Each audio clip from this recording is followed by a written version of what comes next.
What's going on, YouTube? Please subscribe. If I can get 1,000 subscribers, I can go live. So please subscribe to my channel. Thanks. Now we're going to do a little quick walkabout. So watch this. Alright, so first things first, I just had to fill up my little tiny goldfish thing all the way while I was watering my plants. Got some garlic. And then over here, this entire bed is filled with potatoes. 3 rows of potatoes in that one garden bed. And then you got radishes growing on the top right now.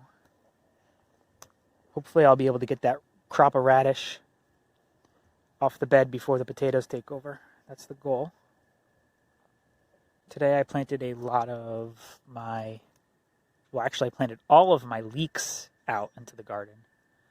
This is my garlic and my parsnips.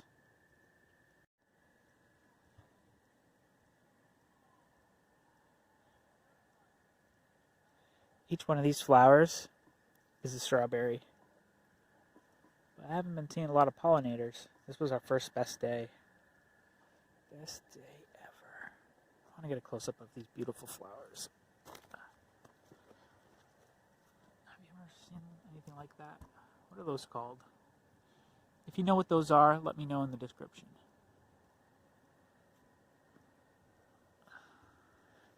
Okay. Violet.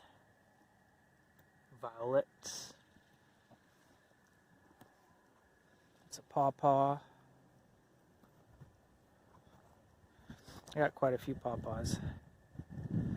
Got the one to the side of me right here. That's a pawpaw.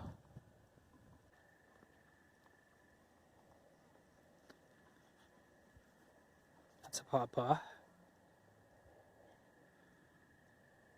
That's a pawpaw. You got a pawpaw there, and a pawpaw in the back. That's a Hugelkultur with all raspberry canes. And I got myself a path to walk right to it now. And that's an accomplishment because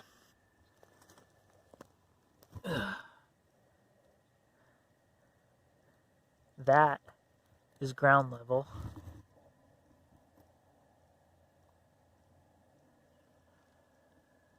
So as you can see,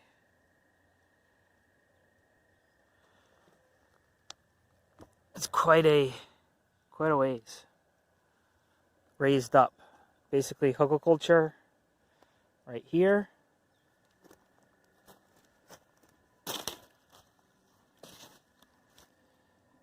And then piled the wood chips on the top and created a place where I could use wheelbarrow or walk.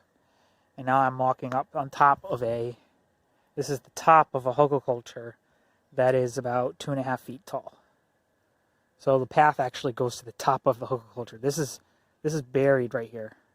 It's all going to be, this is all Hugelkultur right here. Even back over to this area, as you can see, just extending it out. It's just going to be all Hugelkultur, and I'm just going to keep filling the wood chips here. You see that now a little better, how much the grade is? That's all pretty much on contour now. Like I've used the wood to change the contour of the land, kind of. Most of this wall is on contour. Like this part of the wall is definitely on contour. Alright, so I'm just extending that Hugelkultur out and then filling the back with wood chips so that I can walk to the top of this Hugelkultur. Alright, so now I only need to find dirt for this side to cap this side. I have wood chips going to this side for the paths.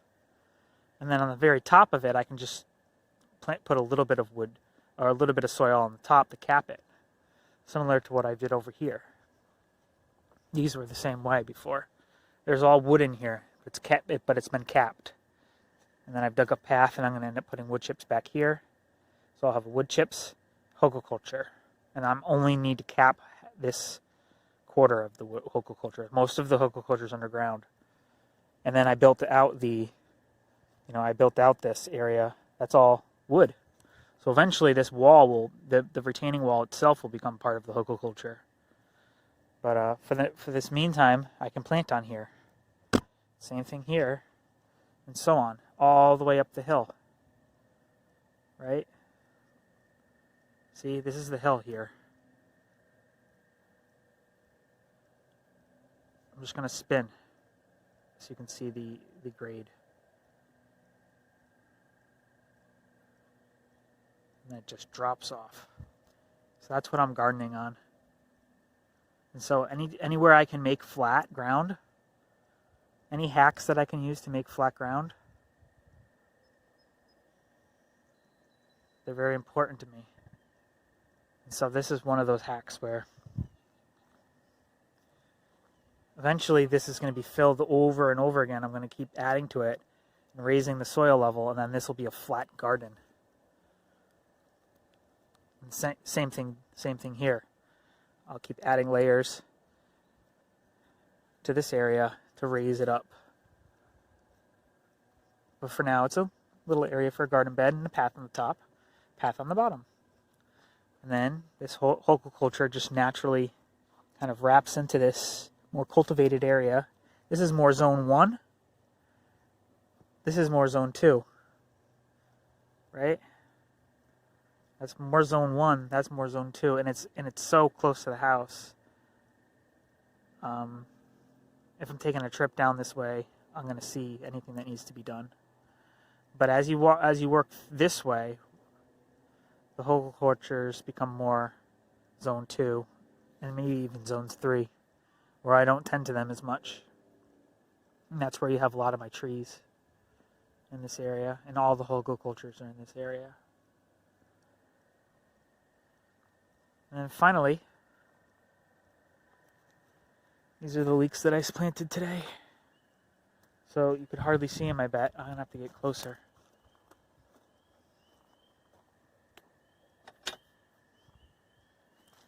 Again, hugelkultur capped on only one side. Here they are. Here are these leeks were started. These were the earliest seeds that I started this year, back in January.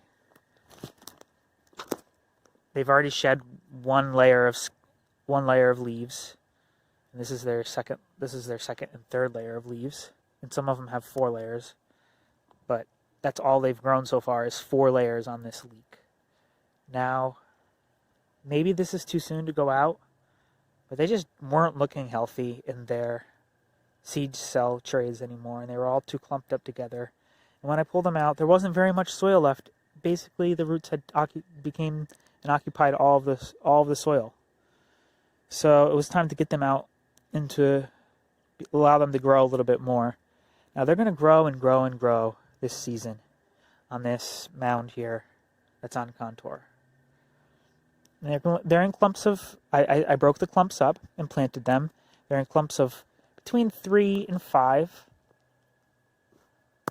which is too many, right? But it's going to be all right, because once they get to a certain size next year, or at the end of this year, once they've grown in this space for enough time, they're going to start to look more like this. These ones were grown from seed last year. And they actually grew all winter long in Zone 6B. We had the good enough weather that they literally grew all year long in 6B. And these were my seeds from the year before. You know, I ended up spreading them out a little bit. You know, because I planted 3 or 4 together. You know, 1 or 2 died, and 2 were too close together. So I'd pull them apart and replant them right next to each other. You know, they're about 4 to 6 inch spacing on most of them. You know, like this one's out competing this one, but if I dig this one up, then this one will be fine and it'll grow even bigger. So when it comes time to harvest, I'm going to harvest the ones that start to try to flower. Maybe not. Maybe I'll leave a few to collect seed from. But then, like maybe the best specimens I'll take seed from. But then I'm gonna start harvesting always the biggest ones, always leaving the smaller ones, so that the smaller ones eventually get room to grow. Right? Like these ones are out competing this guy down here. These ones next to it. If I picked that one, it would get more room. It's like it's almost like removing a tooth so that another one can grow. Now here's two really big ones growing side by side. So there must be enough nutrition to keep these both supported side by side. I'm just taking this I'm taking the dead parts of the plant off. I'm not a good gardener. I should be doing this more often, but I don't have time. I have to work a job. So yeah, I work 50 hours a week, sometimes 60 hours a week. And I don't get out here and do the work that needs to be done on my own property. But, I do what I can on the weekends. So, yeah, those are leeks from seed. I'm really, really proud of that. And those seed, some of them were here before that. I ate those. And those are and the ones that I left to go to seed last year, that's the next crop. Right? I'm always putting my seed back and getting more seed out of the system. Eventually I'll have too much seed. And leeks don't like their seeds are kind of like onions. They don't last very long. You have to plant them. Their germination rate goes way down after 2 years. So you got to plant them. You can't try to hoard them. So you got to be constantly planting, which means it's going to be kind of greedy on your time and on your garden space. But they're beautiful plants, and I think it's worth it. So, yeah. Whoa! I wish I took the time to look at that bird. Didn't even know he was there. But anyways, so this got kind of preachy, but yeah, save those seeds. Being a gardener, there's hope. That's hope. That's hope that there's going to be a tomorrow. So that one day those will grow big enough to be this. And one of these, this year, could produce that much seed. I can save one of these plants for seed to produce that many more plants the next year. So if let's say I wanted three beds like this, I would have to save probably one plant to do one of these rows. So 1, 2, 3.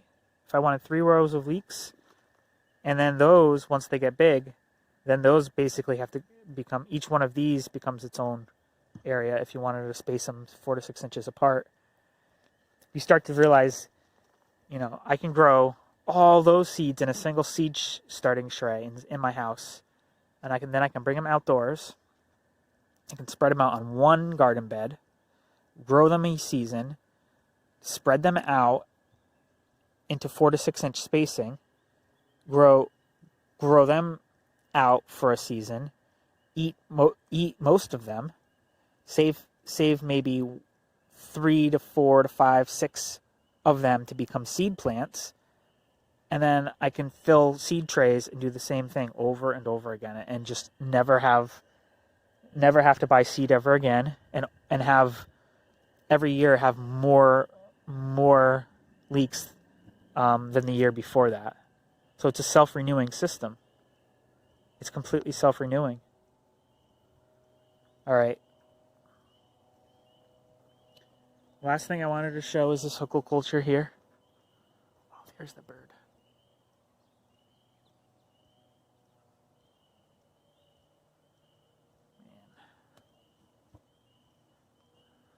Okay. That's a hugelkultur. I'm only capping one side of it. I'm capping the side uphill. I dug myself a swale on the uphill.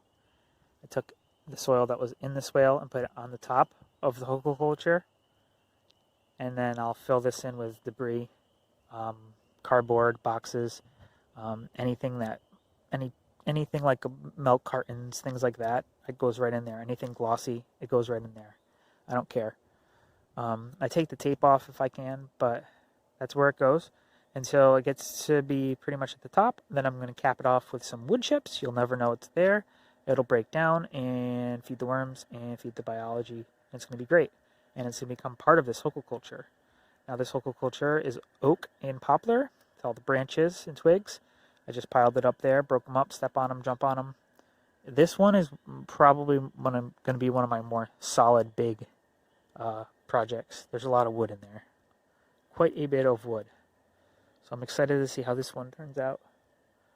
So yeah, that's hugelkultur. The latest one I have, and you can see that it's in this state where it's got a little bit of soil on the top capping it. But what's kind of wild is the ditch is right here. And so that's soil. And then that's wood. Right?